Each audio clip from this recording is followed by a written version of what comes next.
সকলোকে ধন্যবাদ আৰু নমস্কাৰ জনাইছোঁ। আপোনালোকক অনুৰোধ জনাইছোঁ, জুবিন আহিব এতিয়া। আপোনালোকে জীয়াই থকা কালটো সদায় মৰম দিলে, বহুত বহুত মৰম, বহুত আশীৰ্বাদ দিলে জুবিনক, আৰু আপোনালোককো ইমানেই ভাল পায় সদায় জুবিনে। গতিকে এতিয়া আহিব, শান্তিপূৰ্ণভাৱে সকলো হৈ যাওক। জুবিনৰ যি শেষ যাত্ৰা, সেয়া একো বিঘিনি নঘটাকে সকলো শান্তিপূৰ্ণভাৱে হওক। যিবোৰ কোনোবাই যদি কিবা অকণমান মানে ভাবিছে, কিবা এটা মানে খেলি মেলি হৈছে, কিবা তেনেকুৱা ধৰণৰ সংঘাত সৃষ্টি হৈছে, এই বস্তুবোৰ নহওক, একেবাৰে শান্তিপূৰ্ণভাৱে হওক। পুলিচ প্ৰশাসনে, এডমিনিষ্ট্ৰেশ্যনে আমাক বহুত সহায় কৰি আছে। জুবিন আহক ভালকৈ, সকলোৱে আমি চাম জুবিনক, শেষবাৰৰ বাবে চাম।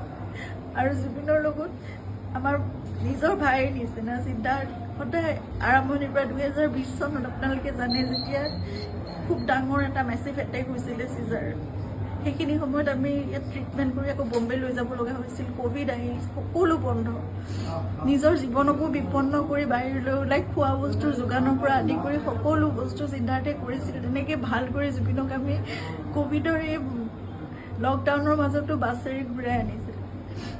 সদায় জুবিন আমাৰ নিজৰ হৈ আছে, আৰু আমি কিবা এষাৰ কথা ক'লেও সিদ্ধাৰ্থৰ কথা জুবিনে কেতিয়াও তাৰ গাত টোপ এটা পৰিবলৈ নিদিয়ে। আজি তাক জুবিনৰ সেই যাত্ৰাত থাকিবলৈ দিয়ক। আপোনালোকে যি তাৰ বিষয়ে, তাৰ বিপক্ষে যদি কিবা ভাবিছে, সেই বস্তুবোৰ আপোনালোকে আপোনালোকৰ মনৰ পৰা উলিয়াই দিয়ক। সকলো থাকক একেলগে, আমাৰ পৰিয়ালটো একেলগে থাকক, আমাৰ নিজৰ মানুহবোৰ। কাৰণ মই জানো কাইলৈ মোক সিদ্ধাৰ্থৰ ছাপোৰ্ট লাগিব, সি মোৰ কাষত নাথাকিলে মই একো কৰিব নোৱাৰিম। জুবিনৰ বহুত আধৰুৱা কাম আছে, এইবোৰো আগবঢ়াই নিব লাগিব। এই ল'ৰাটোক আহিবলৈ দিয়ক, সি নহ'লে জীৱনলৈ তাৰ বহুত